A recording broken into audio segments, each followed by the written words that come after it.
Hello everyone and welcome back to my channel. In today's video, I am going to be doing a foundation review on the latest foundation from Shiseido. This is the Synchro Skin Self-Refreshing Foundation. Oh my gosh, I almost couldn't get that out. I am also going to be reviewing the accompanying concealer because why not? I purchased both. If you're interested in hearing what I have to say about this and also how this foundation wears, make sure you keep on watching, and also don't forget to subscribe to my channel so you don't miss upcoming videos. I've just taken off my glasses because I think the glare is probably a little uncomfortable for you to look at. My ring light just does not bode well with my glasses. A short while ago, I saw Tati's video on the Synchro Skin foundation and I was really impressed with the way it wore on her skin, and I thought, you know what, for a self-refreshing foundation, and also because it's Shiseido and it is a brand that I absolutely love when it comes to skincare. I love their moisturizers, I love their serums, I love their sunscreens, especially since they were so cheap at Winners this year. I picked up a bunch of them and they served me really well over the summer holidays. And so I just thought, you know what, I'm gonna put this to the test on skin that is probably not as perfect as Tati's. For anybody who is new to my channel, I do struggle with a lot of issues when it comes to my skin. I do have an oily complexion, I deal with enlarged pores, rosacea in this area here, I do have acne scarring, and a lot of texture. So needless to say, when it comes to foundations, I am very picky about what I choose to put on my face and what actually works really well for me. I do tend to have a light complexion with neutral undertones, but lately I have been gravitating more towards a golden undertone. I feel like it actually complements my skin a little bit better, and I'm also finding that it does a better job of covering up a lot of my acne scarring. And that is why I ended up choosing the shade 230 Alder in this particular foundation, and for the concealer I picked up 201 Light. Now I am going to put up my hair because it is starting to get pretty hot in my room here. Let me be clear, this is not a first impressions video. I have worn this almost every single day for the last week and a bit now, and I have formulated some thoughts, but I thought I would come on camera, as I do with I think most of my recent foundation reviews, and sort of apply the foundation for you, do a wear test so you guys can also see how well this foundation performs or doesn't perform. Haha, no spoilers here. Just before I dive into the application, I do want to let you know that on Shiseido's Canadian website, this foundation here does retail for $60. It comes in, I think, a decent array of shades, but probably not as comprehensive as what it could be. But knowing that Shiseido hasn't been that great when it comes to shade range in the past, I'd say this is a little bit more decent for the brand. On the website, it says that this is a Shiseido First in foundation that self-refreshes non-stop with active force technology. It is a long wearing fluid foundation which synchronizes with your skin and helps resist heat, humidity, oil, facial movement, and it maintains a just applied flawless finish that lasts for 24 hours. The coverage is medium but buildable, and the finish is a fresh or a natural finish. And when it comes to the concealer, it is $35 in price, and it is almost identical in terms of claims to the foundation. With my purchase on the Shiseido Canadian website, I did end up receiving a free foundation brush. This is the Perfect Foundation brush, and it's supposed to be good for all types of formulas of foundation. I actually don't like using a foundation brush, and I already have a lot of these types of brushes at home, so I have no use for this. I figure in this video I'm just gonna give this away to one of you, and to enter this giveaway it's gonna be super simple. Just leave me a nice comment down below, and also leave me a way to get in touch with you if you are selected as the winner, and I'm just randomly gonna pick someone from the comment section. Without any further ado, we're gonna dive right into the application. I am gonna start off with my primer. This is the Catrice primer that I have been loving. I think this is one of the best primers I have ever used. It does such an amazing job of concealing all of my pores and even toning down some of my redness, which is pretty incredible. I did do a full review of this primer and I'm going to link that up here for you as well as in the description box down below. I've just pulled you in a little bit closer so you can see exactly how this foundation is going to apply. Here is the bottle. It is a glass bottle, frosted on all sides. And before applying, you do have to shake it quite well. I guess it just mixes up all of those active ingredients and self-refreshing ingredients that are in there. Yes, that is sarcasm. Still shaking. Okay, that's got to be good enough. So here's the mistake that I made when I first applied this. I kind of looked at the package. I was like, oh, okay, great. It's got a pump. Started pushing down. I'm like, what? The pump is broken. Why is it not working? And then I realized it's a twist top. So you do have to just twist it and then the foundation very easily comes out just like so. I am only going to take 2 pumps because less is more with this foundation.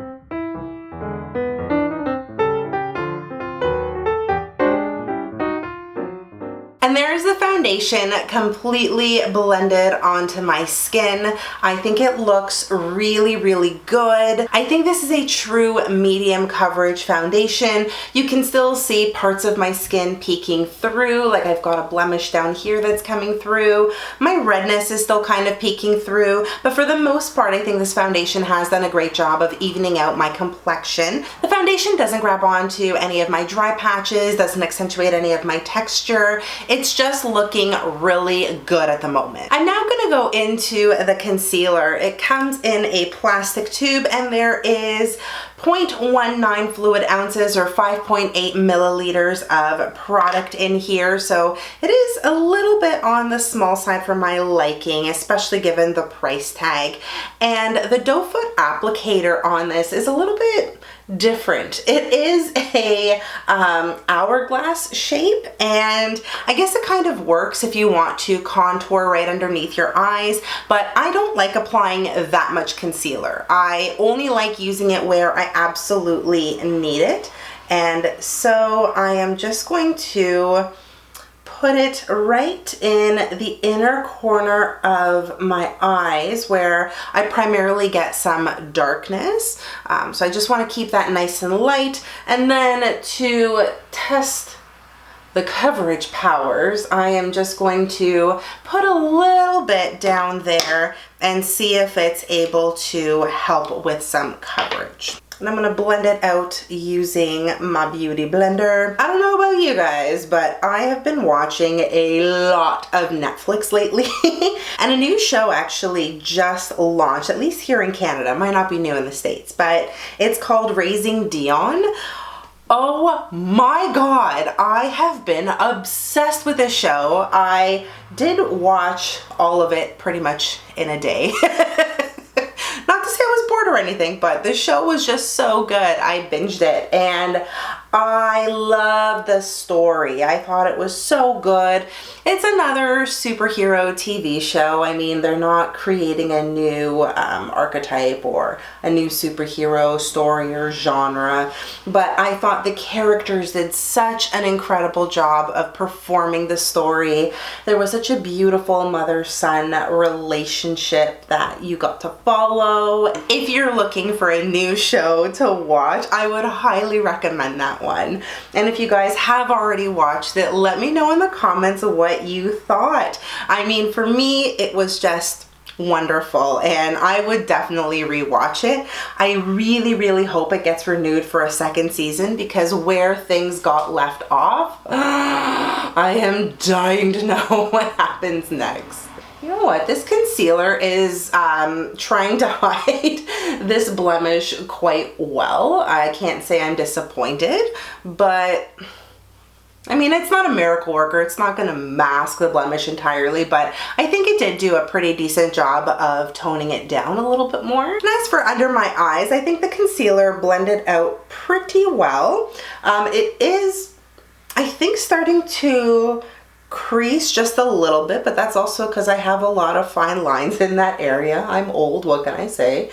So I am gonna go in with my Coty Airspun powder and just quickly set that. Heck, I'm just gonna set my whole face. As my face starts to cement itself in, I am going to pop off camera to finish off the rest of my makeup, and I will be right back. The rest of my face is now complete. The foundation itself is wearing quite nicely, but I do have a bit of an issue with the powders that I used. Now, this doesn't normally happen with my other foundations. Everything normally sits really well, especially when I use my Coty Airspun and my MAC Studio Fix powder, which, as you guys know, are staples for me. And the minute I put the loose powder on as well as my Studio Fix powder, something seemed to happen in my foundation where it started to get a little bit patchy, especially around my nose. I started to see some of my redness start to peek through, and it wasn't as smooth and flawless as I would have liked it to be. I've tried a bunch of loose powders with this particular foundation, but for me, generally the Coty Airspun tends to work the best across most foundations, but for whatever reason, it's not working with this one extremely well, especially today, and my MAC Studio Fix on top of it isn't cooperating as well as it normally does with my other foundations. I wouldn't say the foundation looks horrible. Again, it's not grabbing onto dry patches, it's not accentuating my texture, nor is it showing off all of the pores on my skin. I just wish it were sitting a little bit better, and this is pretty much the same result I get after every single application of this particular foundation. For now, I am just gonna go about the rest of my day. I do have lots of errands to run, especially because it is the Thanksgiving Day long weekend here in Canada, and I wanna hit the grocery store before it shuts down. I will be checking in with you guys towards the end of the night so you can see how this foundation has worn, and at that point, I'm also gonna give you some of my final thoughts. Good evening, everyone, and welcome to the end of my day. I am thoroughly exhausted. It has been about 7-ish hours since I've put this foundation on, so I've had a pretty good run with it, and this is typically what my skin looks like after having worn this for a full day. As I bring my mirror a little bit more closely, I'm seeing that there is a little bit of missing foundation here and there. You can see it's pretty much obliviated on my nose.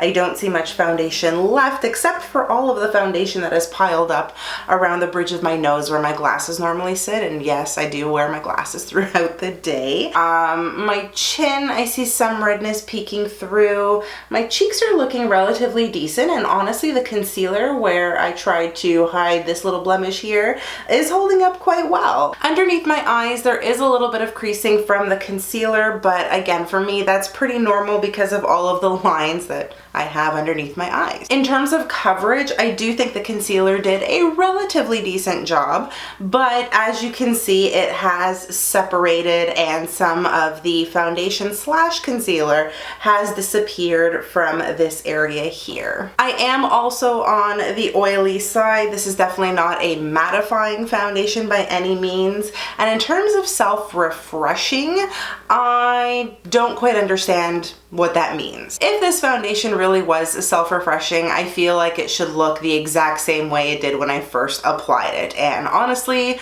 right now, it does not. I do want to bring you in a little bit closer and actually refresh the foundation on my own because that's something I haven't done yet, and I just want to show you how I can reset the foundation on my own because I don't actually believe this has any sinking or refreshing properties. I'm going to use the same beauty blender I used to previously apply the foundation, and I'm just going to bounce it all over my face.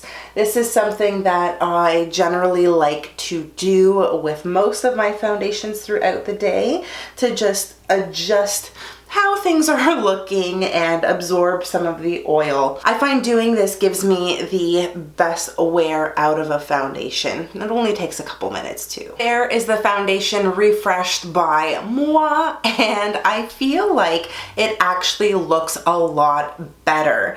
The foundation has sort of reset on my skin. It's still not clinging to any dry patches. I don't see any caking anymore, and obviously I fixed the problem around the bridge of my nose. I also mattified my face a little bit more so it's not as greasy as what it looked like, and I actually like it like this now. I think it looks pretty good. Is this a foundation that I am going to continue to use? Yes, because I want to get my money's worth. I did spend a lot of money on this product.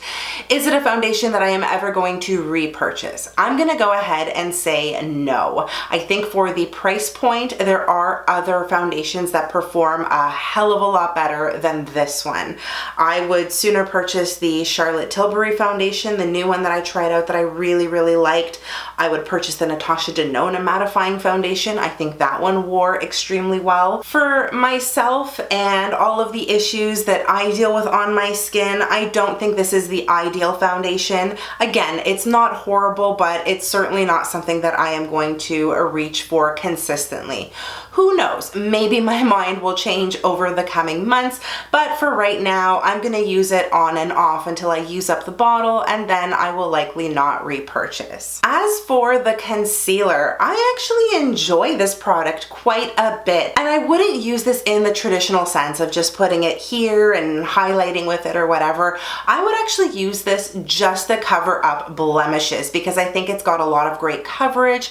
It goes smoothly on my skin and it doesn't accentuate any texture. And again, not to say that it doesn't look good underneath the eyes, but I prefer it for spot concealing instead. Again, are both of these products garbage? Absolutely not. I think the foundation is okay, but you could probably do better. And the concealer, if you have acne like myself or a lot of blemishes that tend to pop up, if you have concentrated redness somewhere, I think this is a really great concealer to help counteract all of that. Oh, and the thing I forgot to mention is I usually use this underneath my foundation. So once I moisturize and I prime, this is the first thing I put on, and then I go on top of it with my foundation, and I find it works beautifully. And we have finally made it to the end of this video. Oh my goodness. I feel like it's been a journey today. Thank you guys so much for watching this review. I really hope you found it helpful. If you've had a chance to try this product out or even the concealer, let me know in the comments down below. I always love to hear everybody else's thoughts on the products that I'm trying out. If you haven't had a chance to try out either of these products, let me know what foundation and concealer you're currently using. Thank you again so much for watching, guys. You know exactly what I'm also gonna say right now. Before you click out of this video, don't forget to hit the subscribe button if you aren't already, and also give this video a big thumbs up just to show me a little bit of love. If you want to keep up with me outside of YouTube, you can always do that by following me on all of my social media, which I will conveniently, as always, link for you in the description box below. Thank you again so much for watching. I hope you are all having an amazing day no matter where you are in the world. Stay beautiful, and I'll see you in my next video. Bye!